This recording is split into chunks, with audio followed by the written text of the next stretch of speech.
저희가 여호수아를 계속 보고 있는데요. 여호수아가 1장부터 12장까지는 전쟁에 관한 이야기입니다. 그리고 13장부터는 이스라엘 백성들이 가나안 땅에 들어와서 그 땅을 분배하는 그런 내용을 담고 있습니다. 13장에서는 요단 동편에 사람들, 그러니까 두 지파 반에게 땅을 분배한 이야기를 했습니다. 그래서 므낫세 지파, 갓 지파, 루벤 지파에게 땅을 분배하는 이야기가 나왔고요. 14장에 들어와서 이제 그 분배를 어떻게 할 것인가, 어떤 쪽, 동쪽이 아니라 서쪽의 땅을 어떻게 분배할 것인가 하는 이야기를 하고 15장에 들어와서 이제 서편의 땅을 분배하기 시작합니다. 15장에 제일 처음으로 땅을 분배받는 지파가 어떤 지파죠? 유다 지파입니다. 유다 지파가 규모도 크고 사실은 제일 큰 땅을 차지하게 되죠. 그래서 유다 지파가 땅을 분배받게 됩니다. 그래서 그 유다 지파에 관한 이야기가 15장 전체 기록이 되어 있고요. 그 다음에 16장, 17장에 들어와서 이제 요셉 지파의 이야기가 나옵니다. 요셉 지파는 사실은 제일 큰 땅을 가졌다고 해도 과언이 아니에요. 왜냐하면 이 요셉 지파에게는 그들에게 2배의 그 지분을 줬어요. 원래는 장자에게 2배의 것을 주잖아요. 그건 장자는 누구예요? 루벤이잖아요. 하지만 루벤의 범죄를 인하여 루벤은 장자의 어떤 고난을 상실하고 그 모든 고난을 유다 지파가 갖습니다. 그리고 요셉 지파는 굉장히 어떤 풍요로움을 가지고 그 지파에게 행했던, 이스라엘에게 행했던 많은 업적들이 많습니다. 그래서 하나님께서 특별히 요셉 지파에게 루벤에게 주어야 될 2배의 장자권을 그에게 줬어요. 그래서 요셉 지파의 아들 므낫세와 에브라임에게 그 지분을 하나씩 나눠줍니다. 그러니까 총 몇 지파가 되는 거예요? 13지파가 되는 거죠. 그래서 동쪽에 2지파 반이 되고 그 다음에 왼쪽 서쪽에 9지파 반이 되고 레지파는 지분이 없이 그냥 전국에 흩어져서 각자 땅을 갖는 것은 아니고 거기에 살면서 제사 일을 담당하는 겁니다. 그런데 지금 그 요셉 지파 안에 2지파인데 그 지파는 누가 형이냐면 므낫세가 형입니다. 그리고 에브라임이 동생입니다. 그러면 누가 장자예요? 므낫세가 장자니까 장자가 먼저 기록이 되고 장자를 통해서 이야기가 전개되어야 합니다.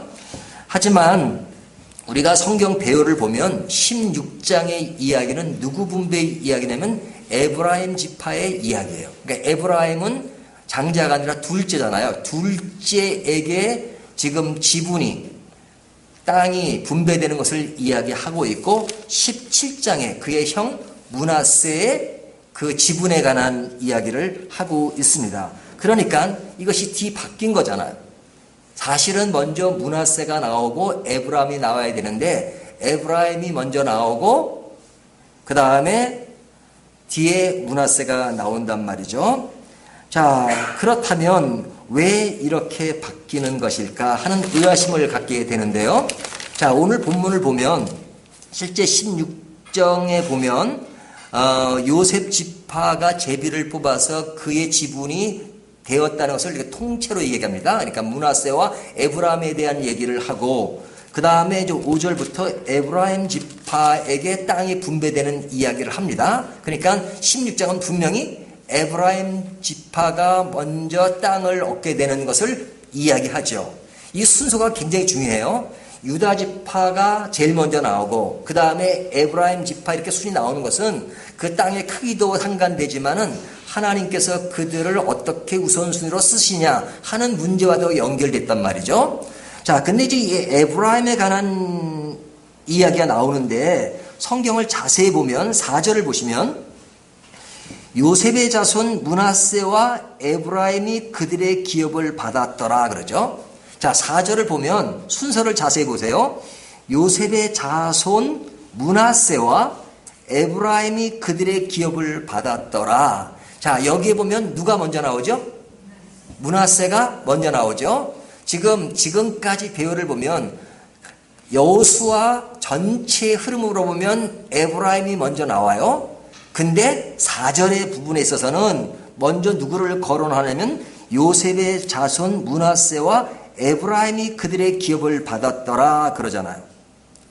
자, 그러니까 지금 므낫세가 먼저 나옵니다. 그러면 이게 어떻게 된 건가 하는 의아심을 갖게 하잖아요. 자, 그런데 이제 이 이야기가 자세히 깊이 들어가려면 앞에 일어났던 사건을 다시 기억해야 되는데요. 창세기 48장으로 가보면 이제 야곱이 이제 그의 후손들을 이렇게 축복하는 일들이 나오잖아요. 근데 이제 야곱이 이제 축복을 하는데 이제 그 앞에 다른 형제들도 있지만 므낫세와 에브라임이 있습니다. 그러니까 손자죠. 손자에게 축복을 하는데 지금 그 앞에 또 누구도 있냐면 그의 아들 요셉도 있습니다.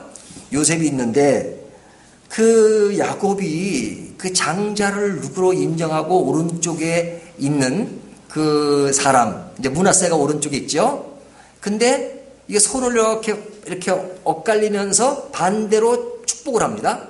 그러니까 오른쪽은 므낫세를 해야 되는데 에브라임에게 손을 이쪽으로 하고 그다음에 반대 손으로 므낫세에게 그러니까 손이 바뀌어요. 그러니까 그것을 본 요셉이 자기 아들 장자는 므낫세인데 아버지가 그러니까 므낫세 입장 할아버지죠. 할아버지가 지금 므낫세에게 장자권을 주지 않고 지금 에브라임에 주는 것을 보고 누가 놀라냐면 그의 아들 요셉이 놀라는 겁니다. 그러니까 창세기 48장에 보면 야곱이 아버지 장자는 므낫세예요.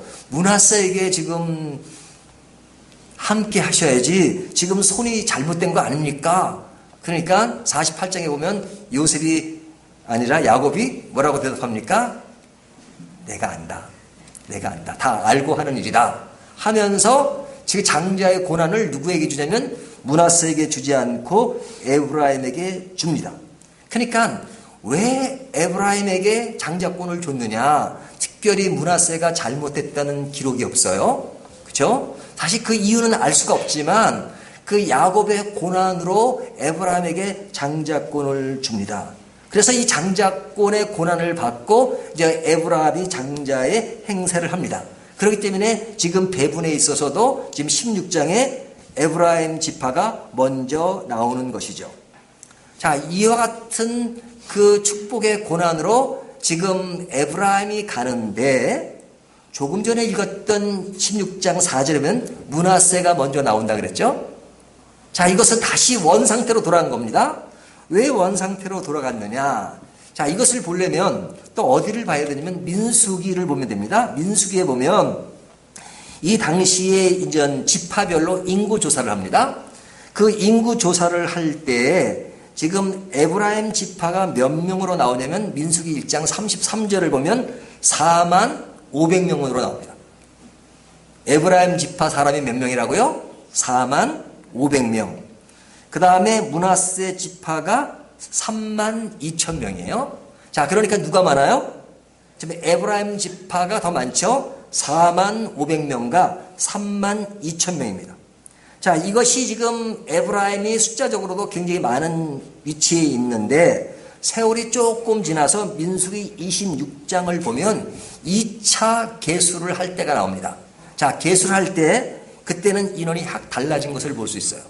자, 에브라임 지파가 4만 500명이었는데 그 두 번째 조사를 할 때는 지금 그 에브라임 지파의 인원이 확 줄어가지고 한 8천 명 가까이 인원이 줄어가지고 몇 명이 되냐면 3만 2,500명입니다. 3만 2,500명이 되고 그런데 므낫세 지파는 원래 3만 2천 명이었는데 민수기 26장에 보면 몇 명으로 되면 5만 2,700명이 돼요. 5만 2,700명. 그러니까 어떻게 된 겁니까? 숫자적으로 보면 에브라임 지파는 처음엔 컸는데 그 규모가 굉장히 적어진 것을 볼 수 있죠. 자, 므낫세 지파는 3만 2천 명으로 시작됐는데 민수기 26장으로 가서 그에게는 그거보다 한결 많은 숫자로 늘어난 것을 볼 수 있죠. 52,700명이니까 지금 완전히 뒤바뀐 겁니다. 므낫세 지파가 더 많아진 거죠. 원래는 에브라임 지파가 더 많았는데 지금 므낫세 지파가 많아져서 숫자로 완전 역전이 된 것입니다. 자, 그러면 이 말은 뭐냐면 에브라임 지파는 점점 쇠퇴해가고 점점 작아지는 반면에 므낫세 지파는 처음엔 작았지만 점점 커가고 있다는 것을 보여줘요. 그러면 이렇게 에브라임 지파가 점점 약해지고 망가진 이유가 어디에 있느냐 하는 것을 보려면 이제 오늘 본문으로 넘어오면 오늘 본문 뒤에 보면 어떤 일이 있냐면 10절을 보십시오. 16장 10절. 그들이 게셀에 거주하는 가나안 족속을 쫓아내지 아니하였으므로 가나안 족속이 오늘까지 에브라임 가운데 거주하며 노역하는 종이 되니라 그러죠. 자, 어떤 지파가 있었어요? 게셀이라는 사람들이 있었죠. 족속. 게셀 족속이 있습니다. 이 사람들은 그 가나안 족속인데 하나님은 이스라엘 백성들이 가나안 땅에 들어갈 때 그 사람들과 함께 하라고 말씀하셨나요? 하지 말라 그랬죠. 그들과 함께 하지 마라. 그들을 죽여라. 이렇게까지 말씀을 하셨어요. 그런데 지금 이 에브라임 지파가 그들을 물리쳐야 되는데 힘이 모자라거나 또 하다 안 돼서 어쩔 수 없이 그들을 남겨둔 것이 아닙니다. 그들을 남겨놓지 않았기 때문에 오늘 본문에 보면 족속을 쫓아내지 못하였으므로 이렇게 말하지 않죠? 쫓아내지 아니하였으므로 쫓아내지 못해서 어쩔 수 없이 쫓아내지 못한 것이 아니라 스스로가 쫓아내지 아니했다는 겁니다. 그러니까 굉장히 의도적으로 그들을 쫓아내지 않은 것이에요. 왜 쫓아내지 않았죠? 그들이 있으면 자기들에게 유익하다고 생각한 것이죠. 그렇죠? 자기들도 일손이 부족하고 3D 직종 같은 것은 자기들이 안 하고 이 사람들을 시키면 좋잖아요. 그러니까 이들을 같이 놔둬도 그들이 뭐 어떤 장관을 하거나 높은 직위에서 자기들을 위해서 군림하는 사람들이 아니고 어차피 자기들의 밑에서 자기들의 하수인으로 있어야 되는 사람이니까 그 사람을 굳이 물리칠 필요가 없다. 인간적인 계산으로 해볼 때 그들을 데리고 있으면 자기들에게 유익하다. 일손도 부족한데 그들을 함께하면 되겠다 싶어서 그들을 물리치지 않고 쫓아내지 아니하였으므로 그랬죠. 자, 이것이 누구의 이익을 위해서 그런 거예요? 자기들의 이익을 위해서 그렇게 한 것입니다. 하지만 하나님이 보실 때는 그것을 원치 않는 것이죠. 하나님은 원래부터 그들을 인정하지 말라 그렇게 말씀하셨어요. 근데 그들은 인정했어요. 왜? 자기 유익을 위해서. 그러니까 자기 유익을 위해서 그렇게 인정한 것들이 그들에게는 어떠한 흐름으로 가게 됐느냐? 점점 쇠퇴하게 됐단 말이죠. 점점 쇠퇴하게 됐다. 하나님의 명령을 순종하지 않고 하나님께서 주신 것을 반대로 가기 때문에 낮아졌어요. 사실은 그들은 장자가 아니에요. 므낫세가 장자예요. 그런데 장자권을 그들에게 줬어요. 왜 그렇게 준지는 알 수가 없어요. 하지만 그들이 장자권을 어떤 사유로 받았다면 그것은 적극적인 하나님의 은혜잖아요. 하나님, 나에게 왜 장자권을 주시나요? 그 이유를 모르지만 형한테 좀 미안하기도 하고 그리고 주셨으니까 감사하고 이젠 주신 그것을 잘 알고 그것을 주신 기쁨으로 알고 감사로 알고 이제는 신실하게 하나님의 뜻을 따라서 신실하게 그 일을 행하겠습니다. 그렇게 가야 되잖아요. 하지만 그들은 어떻게 됐어요? 굉장히 교만한 것입니다. 이젠 장자권을 가지고 이제 내가 장자지. 그러면서 하나님이 원치 않는 가나안 사람들을 그 밑에 두고 자기들은 군림하면서 살아갔던 것입니다. 근데 하나님은 그에게 장자권을 주었다 할지라도 그가 그릇된 길을 가실 때 하나님은 어떻게 하세요? 우리가 늘 예언서를 통해서 보지만 하나님은 그때마다 뭘 드세요? 몽둥이를 주잖아요. 몽둥이를 주신단 말이죠. 그래서 이사야 28장 1절을 보면 에브라임이라고 하는 것은 장자권을 받았기 때문에 사실은 그 이스라엘 지역의 그런 그 대표적인 지역이 됩니다. 에브라임은 우쪽에 있잖아요. 그렇죠? 그러니까 이스라엘이 두 개로 나눠지잖아요. 밑에를 뭐라 그래요? 유다. 그리고 위에를 북이스라엘. 그래서 솔로몬 이후에 나라가 두 개로 나눠지잖아요. 그래서 밑에는 그렇죠? 예루살렘이 중축이 되잖아요. 근데 이 에브라임이 그 위에서 하나의 그런 중요하고 대표적인 그런 역할을 합니다. 근데 그 역할을 하는 에브라임이 이사야 28장에 보면 뭐라고 말하면 그들의 상태를 뭐라고 말하면 술 취한 자, 교만한 자 이렇게 말합니다. 그들은 세잔하는 꽃과 같다 이렇게 말씀하고 있어요. 세잔하는 꽃과 같다. 우리가 꽃을 보잖아요. 꽃이 살짝 피었을 때는 얼마나 아름답고 예쁩니까? 하지만 꽃이 시들고 그리고 떨어질 때 되면 그리고 땅에 떨어져서 막 흐트러진 꽃을 보면 되게 아주 아름다웠던 그 모습이 사라져 버리잖아요. 그냥 세잔하는 꽃과 같다. 그러면서 그들을 말하기를 술 취한 자, 교만한 자라 이렇게 말씀하고 있는 겁니다. 그러니까 그들은 완전히 세월이 좀 지나서 굉장히 쇠퇴하고 낙후되고 그렇게 가는 이유가 뭐예요? 하나님의 말씀을 순종하지 않고 교만하게 갔던 그것이 그렇게 만든 것이죠.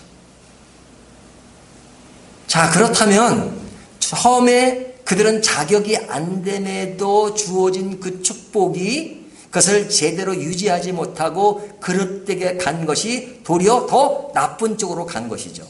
그러나 처음에 받은 그 복이 화가 돼버린 정기라고 말이죠.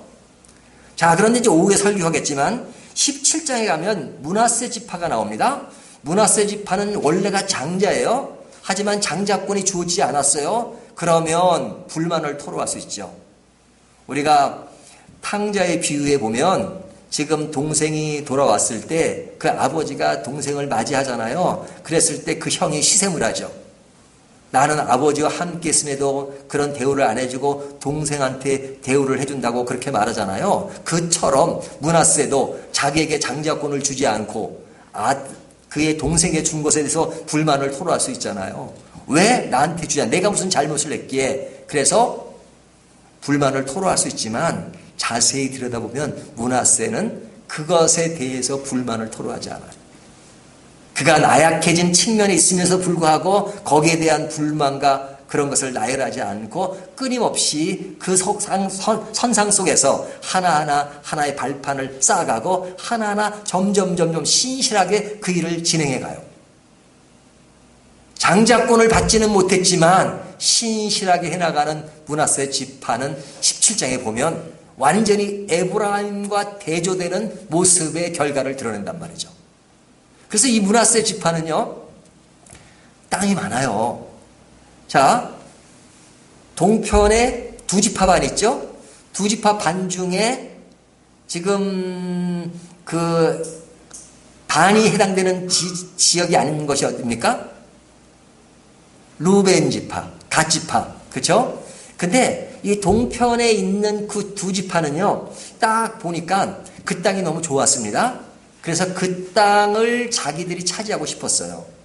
그래서 그 땅을 우리에게 주십시오. 모세에게 그렇게 얘기한단 말이죠.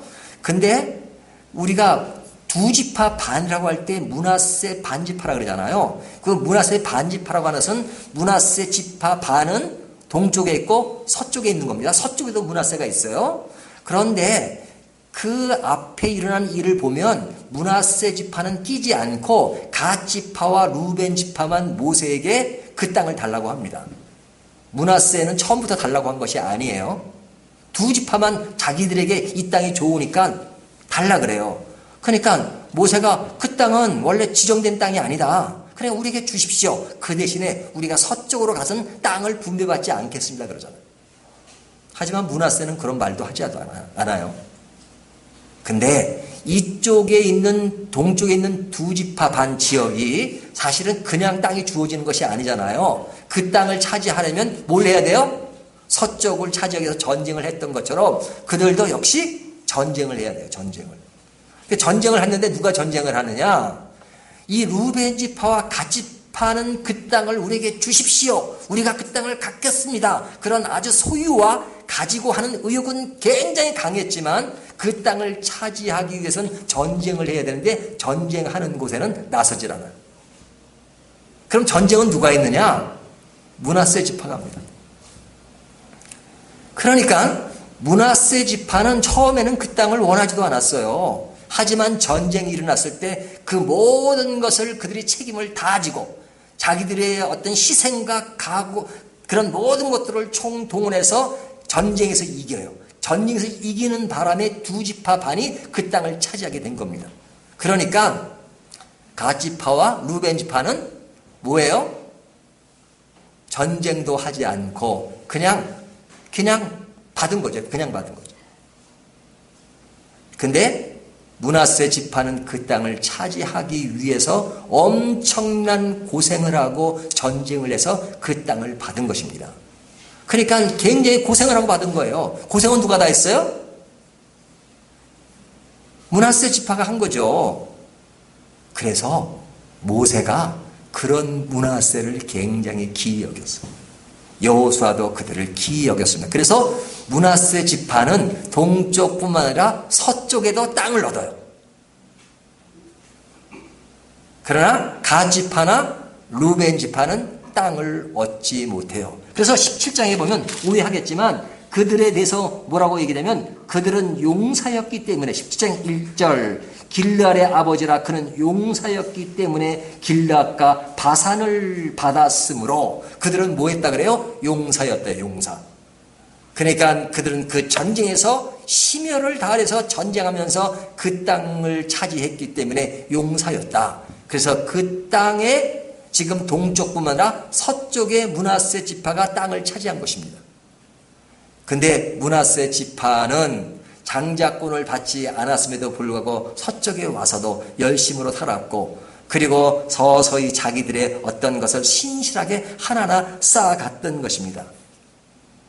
그런 그들에게 결국은 하나님은 장자권이 아니었지만 원래는 장자였지만 장자권이 아니었지만 그것에 대해서 불만을 토로하고 그냥 오늘날 시대로 말하면 내가 억울하니까 그냥 분노에 차가지고 술만 마시고 그냥 아무것도 안 하는 그런 사람이 아니라 신실하게 내 모든 조건이 아님에도 불구하고 하나 쌓았던 므낫세 지파를 하나님은 어떻게 여기셨어요? 기이 여기셨어요. 기이 여기셨던 거예요. 그래서 16장 4절에 보면 다시 돌아가서요. 다시 읽어봅니다. 요셉의 자손 므낫세와 에브라임이 그들의 기업을 받았더라. 여기에 처음에 나오는 므낫세라는 말이 사실은 그런 역사적인 배경을 담고 있는 것입니다. 자, 이것이 오늘 본문 전부의 내용이에요. 자, 그렇다면 이 본문이 우리에게 시사하는 바가 굉장히 크죠. 자, 우리는 어떤 상황에 놓여 있습니까? 우리는 마치 장자가 아님에도 불구하고 장자권을 받은 사람처럼 느낄 때가 많잖아요. 여러분, 이스라엘 사람들이 불만이 뭔지 아십니까? 자기들은 선택된 민족인데 지금 자기들을 지금은 하나님이 쓰지 않고 많은 이방 세계의 그리스도인들이 많고 그래서 그들이 기독교의 어떤 모든 것들을 이끌어가는 것을 보고 하나님은 우리를 버렸다라고 말하는 사람도 있단 말이죠. 그러니까 우리는 유대인도 아니에요. 이방인인데 하나님은 이방인을 사용해서 그들을 중심으로 해서 복음이 펼쳐나가고 많은 세계에 복음이 펼쳐나갔잖아요. 그러니까 우리들은 이방인은 우리들에게 하나님이 이런 은혜를 주셨으니까 감사하다. 이렇게 하고 신실하게 그 일을 해 나간다면 너무너무 좋은 것이죠. 하지만 우리가 그런 은혜를 받았음에도 불구하고 그 은혜를 제대로 인식하지 못하고 감사하지 못하고 그릇된 길을 간다면 에브라임 지파가 보여줬던 그 길을 그대로 가는 것이죠.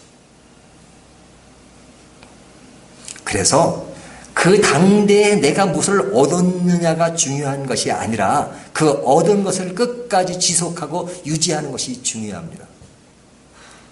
어젠가 그제 우리 카톡에 김민 집사님이 그 한경진 목사님 그 사진 또 동영상을 올렸어요. 근데 그 한경진 목사님이 어떤 분이냐면 저 한경도에 제2교회 담임으로 계셨던 분입니다. 근데 그분이 일제시대 때 그 당시 순사라 그러죠. 순사에게 잡혀갔다가 왔어요. 그리고 딱 교회 와서 예배 시간에 교인들에게 이렇게 이야기합니다. 여러분 예배 시작하기 전에 다 일어나십시오. 일어나십시오. 일어났어요. 그리고 그가 이렇게 말합니다. 1번 천안 그쪽을 향해서 묵념. 그걸 동방유배라 그래요. 예? 옛날 신사참배했던 그런 모습이죠. 여러 가지 모습이 있는데 다 교인들을 이렇게 아주 그 당시 주보를 보면요. 예배 시작하기 전에 천황에게 먼저 절을 안 하지만 이렇게 인사를 하고 예배를 시작합니다. 그걸 뭐라 그래요? 신사참배한 것이죠. 신사참배. 한경진 목사님은 신사참배를 하신 분이에요. 그래서 신사참배를 안 했던 사람은 한경진 목사님을 되게 싫어합니다. 그리고 그 당시에 그것을 실제로 목격하고 경험했던 분들이 지금도 살아 계세요. 그래서 그때 한경진 목사님을 생각하면 그때 그분이 긴장된 상태에서 교인들을 일으켜서 천황을 향해서 인사를 하게 했던 그 모습을 기억한단 말이에요. 그 기억이 별로 좋진 않죠. 하지만 그분은 그런 신사참배를 하신 분이지만 그러나 그것을 자기의 가장 치욕적인 인생사의 한 장면으로 생각하고 사셨어요. 그래서 그는 그것을 굉장히 수치스럽게 생각했어요. 그래서 그는 그것을 평생 잘못으로 알고 그릇된 것임으로 알고 그는 뉘우치는 마음으로 회개하는 마음으로 그렇게 사셨어요. 그래서 그분은 정말로 신실하게 사셨어요. 그분이 템플상을 받을 때 이런 말을 했습니다. 나같이 신사참배를 한 사람에게 이런 상을 주는 것은 과당치 않습니다. 그 당시에 이미 오랜 세월이 지나서 신사참배와는 거리가 먼 알지도 못하는 그런 시대에 그는 신사참배를 다시 논합니다. 나같이 신사참배를 한 사람에게 이런 상을 주시다니요. 가당치도 않습니다. 그래서 그분이 영락교회를 은퇴하시고 그 영락 신학교, 여자 신학교 그 기숙사 18평 되는 곳에서 그곳에 죽으실 때까지 돌아가실 때까지 사시면서 그냥 겸손하게 사셨어요. 그분은 비록 신사참배를 했지만 나중까지 그분이 돌아가실 때까지 겸손하게 산 것, 그것이 그분의 일생사를 보면서 우리가 볼 수 있는 것이었습니다. 그것은 뭐와 대조되냐? 반대로 이야기하면 어떤 사람은 신사참배를 안 했습니다. 그런데 신사참배를 안 한 것은 너무너무 감사하고 신사참배를 한 사람과는 비교할 수 없는 그런 위대한 성도의 모습을 보인 것이죠. 하지만 만약에 그 사람이 그 이후로 교만해서 사람들과 관계를 무시하고 그리고 혼자 잘났다 그리고 교만한 마음으로 더욱더 그릇되고 더욱더 안 좋은 모습으로 살아간다면 어느 것이 더 좋은 평가를 받는 것일까요? 오늘 본문식으로 이야기하면 앞에 분의 이야기는 므낫세 지파의 같은 모습이라면 뒤에 얘는 에브라임 지파 같은 예라고 볼 수 있단 말이죠. 그러니까 내가 그 당대에 잘못을 하지 않는 것은 매우 중요한 것입니다. 하지만 그보다 더 중요한 것은 당대 한 번으로 잘못을 안 하는 것이 중요한 것이 아니라 그것을 끝까지 겸손하게 하나님의 뜻을 알고 한순간순간마다 겸손하게 주님을 섬기면서 가는 그것이 더 아름다운 것입니다. 신앙은 한 번으로 끝나는 것이 아니라 계속 지속되는 것입니다. 그래서 우리가 한 인생을 조명할 때 그가 살아 생전에는 그의 인생을 결코 조명할 수 없다 라고 말하는 이유가 뭐예요? 끝까지 가봐야 한다 이거죠. 초창기 때는 예수를 잘 믿은 것 같은데 마지막 인생 말년에 보면 그의 모든 행실이 그릇된 행실, 그렇다면 안 좋은 것이잖아요. 솔로몬 같은 경우 얼마나 위대한 왕입니까? 하지만 솔로몬의 마지막은 별로 좋지가 않았어요. 하지만 처음에는 좀 부족했지만 그러나 자기의 잘못을 미치고 한 걸음 한 걸음 깨어나는, 그리고 하나님을 더 신실하게 믿는 그런 믿음의 길을 간다면 그것이 더욱더 아름다운 것이겠죠. 오늘 이 말씀을 생각하며 우리는 과연 지금 어떤 길을 걷고 있는가, 에브라임의 길을 걷고 있는지 아니면 므낫세의 길을 걷고 있는지 다시 한번 생각해 보시면서 우리가 끝까지 신실한 믿음의 길로 가는 저와 여러분이 되시기를 주님의 이름으로 축원합니다.